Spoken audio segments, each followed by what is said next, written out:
یہ 20ویں صدی کے آغاز کے وقت جسے ہم پورا کہتے ہیں مڈل ایسٹ، بلکہ صرف مڈل ایسٹ نہیں، پورا شمالی افریقہ سلطنت عثمانیہ کا حصہ تھا، خلافت عثمانیہ۔ لیبیا، الجزائر، مصر، پورا حجاز، یمن، پورا عراق، شام، اور یہ شام ہی کے حصے ہیں در حقیقت، اردن اور لبنان، یہ سب، یہ شام عرب، عراق عرب، یہ پورا علاقہ خلافت عثمانیہ یہ اس کا حصہ تھا۔ پہلی جنگ عظیم میں انگریزوں نے عربوں کو بغاوت پر آمادہ کیا، غداری پر آمادہ کیا، انہوں نے خلافت عثمانیہ کے خلاف بغاوت کی، بیج بوئے ان کے دلوں کے اندر نفرت کے، ابھارا انہیں کہ تم ترکوں کے غلام کیوں ہو، تمہیں خود حاکم ہونا چاہیے، تم کھڑے ہو جاؤ، ہم مدد کریں گے، تم بغاوت کرو، تم ان ترکوں کے خلاف ہماری مدد کرو، ہم تمہیں آزاد کر دیں گے، تم اپنے پاؤں پر خود کھڑے ہو جانا۔ یہ بہت ہی ہمارے لیے دردناک المیہ ہے اس پہلی جنگ عظیم کا۔ کرنل لارنس جیسا شخص، برطانوی استعمار، اور اس کے نتیجے میں عربوں نے بغاوت کی۔ اور اس قدر دردناک بات آپ کو بتا رہا ہوں، میں پہلی مرتبہ جب سن 62 میں حج کے لیے گیا مدینہ منورہ میں،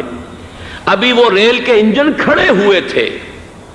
یہ ترکی کے زمانے میں، سلطنت عثمانیہ کے زمانے میں بغداد سے مدینے تک ریلوے لائن تھی۔ یہ پورا ایک عالم سلطنت عثمانیہ، صرف سلطنت نہیں، خلافت عثمانیہ، پوری ٹرینیں جو ہے ترکوں کی اڑائی گئی، ہزاروں ترکوں کو شہید کیا گیا، یہاں تک کہ صحن حرم میں شہید کیے گئے سینکڑوں ترک۔ یہ جرم تھوڑے نہیں ہے، معمولی نہیں ہے۔ آج جس کی سزا مل رہی ہے، معلوم ہونا چاہیے کہ وہ جرائم کون کون سے تھے۔ اب بھی جو لوگ گئے ہیں انہوں نے دیکھا ہوگا، ترکی کا قلعہ موجود ہے اوپر پہاڑی کے اوپر، حرم کا جو سب سے بڑا دروازہ ہے باب ملک عبدالعزیز، اس کے سامنے ایک لائبریری ہوتی تھی، اب تو غالباً وہ بھی گرا دی گئی ہے، اس کے پیچھے پہاڑی پر ترکوں کا قلعہ ہے پرانا، اس پر توپیں موجود تھیں۔ جب بغاوت ہوئی ہے، جو حرم میں آئے ہوئے تھے ترک فوجی، ظاہر بات ہے نہتے، وہ تو نماز پڑھنے آئے ہوئے تھے، ان کو وہاں ذبح کیا گیا ہے، اور ترکوں نے اپنی توپیں استعمال نہیں کی کہ کہیں بیت اللہ کو کوئی گدن نہ پہنچ جائے۔ بہرحال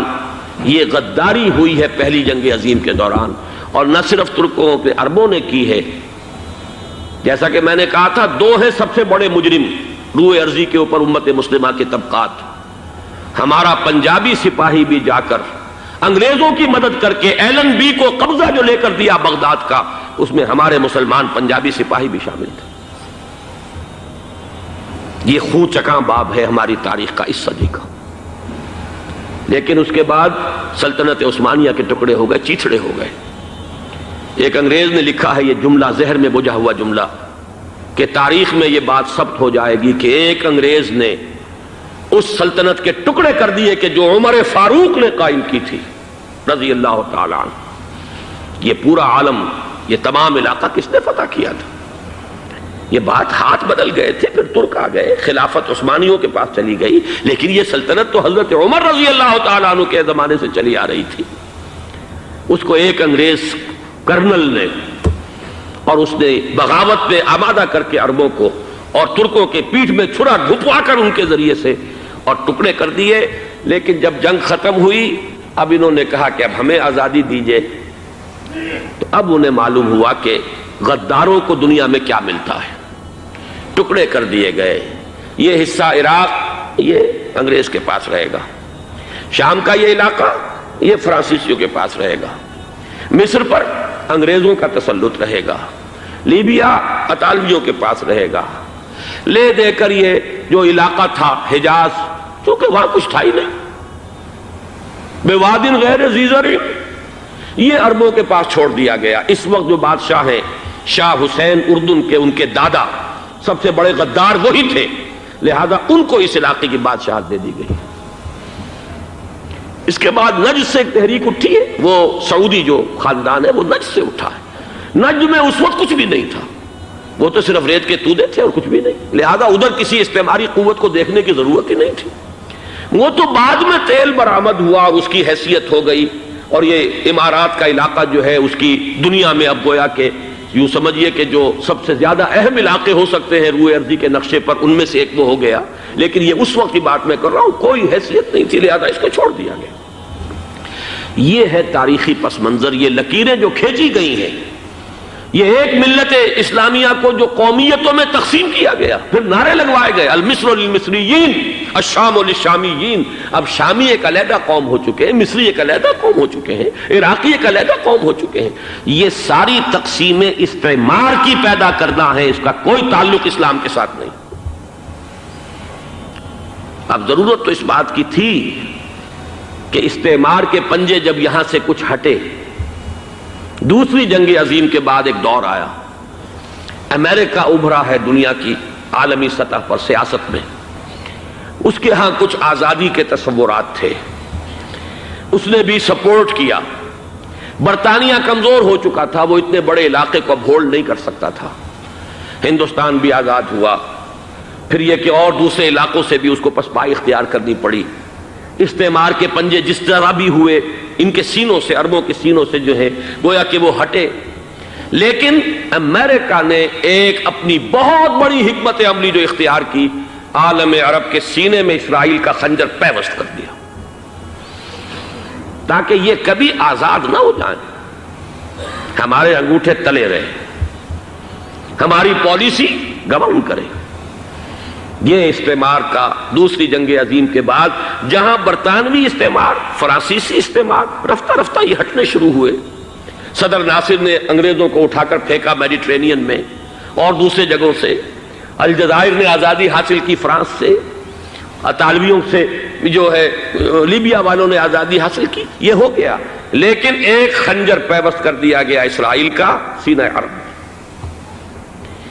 اس صورتحال میں ظاہر بات ہے کہ ایک تو بڑی آئیڈیل پوزیشن تھی کہ پورا عالم اسلام متحد ہو، لیکن وہ تو بہت دور کا خواب معلوم ہوتا ہے۔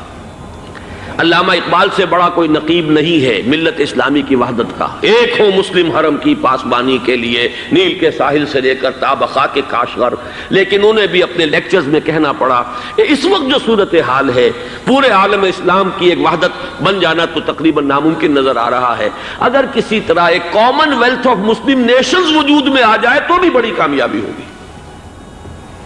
لیکن اس سے بھی پہلے یہ تو زیادہ آسان تھا کہ عالم عرب ایک وحدت کی شکل اختیار کر لے۔ یہ تو ایک قوم ہے، اکثر و بیشتر ایک نسل یا زیادہ دو نسلیں کہہ دیجئے، شمالی افریقہ میں بربر نسل بھی ہے، باقی تو سب عرب ہیں۔ یہ پورا عالم ایک نسل، ایک زبان، پورے اتنے رقبے کے اوپر بولے جانے والی ایک زبان، یہ تو ایک ہو جائے۔ افسوس یہ ہے کہ اس کا ایک ہو جانا، ایک شخصیت ابھری تھی جو مذہبی مزاج کی شخصیت تھی، جو دینی مزاج کی حامل شخصیت تھی، اگر اس کی قیادت میں عالم عرب متحد ہو جاتا تو واقعتاً ایک بہت بڑا جو ہے مرحلہ وہ طے ہو جاتا پوری عالمی ملت اسلامیہ کی ایک وحدت اختیار کرنے کا۔ وہ شخصیت تھی شاہ فیصل شہید کی، اور اس لفظ کے ساتھ ہی آپ کے ذہن میں آ گیا ہوگا کیوں انہیں شہید کر دیا گیا، کس نے کرایا، کہاں سے تعلیم حاصل کر کے آیا تھا وہ جس نے شہید کیا شاہ فیصل شہید کو، اس کی گردن پر کون سوار تھی، وہ یہودی لڑکی کے جس کے فوٹو بھی شائع ہوئے، ایک گردن پر اٹھائے کھڑا ہوا شہزادہ اپنی ایک یہودی دوست کو، لڑکی کو، اور وہی ہے کہ جس نے جا کر پستول سے شہید کیا ہے۔ جان میں اچھی طرح جان لیجئے، جیسے بارہا میں نے عرض کیا ہے کہ حضرت عمر کو شہید کرنے والا کہنے کو ابو لولو فیروز تھا، لیکن اس کے پیچھے پورا ایرانی نسل پرستی کا جو پورا پس منظر ہے، اسے تو ہر شخص جس کی ذرا بھی نگاہ جو ہے جو صرف منظر کو نہ دیکھ رہی ہو، پس منظر کو بھی دیکھنے والی ہو، وہ تو جان لے گی کہ ابو لولو فیروز ایک فرد کا نام نہیں تھا، وہ ایران کا انتقام تھا عالم عرب سے۔ بالکل اسی طریقے سے یہ امریکی استعمار کا ہتھ کنڈا تھا، اسے محسوس ہوا۔ شاہ فیصل مذہبی مزاج کا شخص یہ ابھر رہا ہے،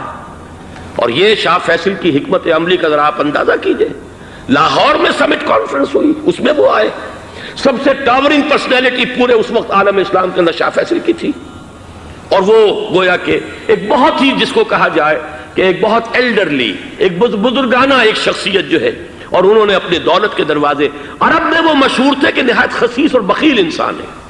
اس لیے کہ وہاں وہ خرچ کرتے تھے حساب کتاب کے ساتھ، لیکن ان کے خزانے کھلے ہوئے تھے عالم اسلام کے لیے، ادھر بھی مدد ہے، ادھر بھی مدد ہے، ادھر بھی کام ہو رہا ہے، ادھر بھی کام ہو رہا ہے۔ پھر انہوں نے تیل کا ہتھیار استعمال کر کے ایک دفعہ امریکہ کو دن میں تارے دکھا دیے تھے، لہذا ان کا ہٹایا جانا سین سے یہ امریکی استعمار کے لیے لازم تھا۔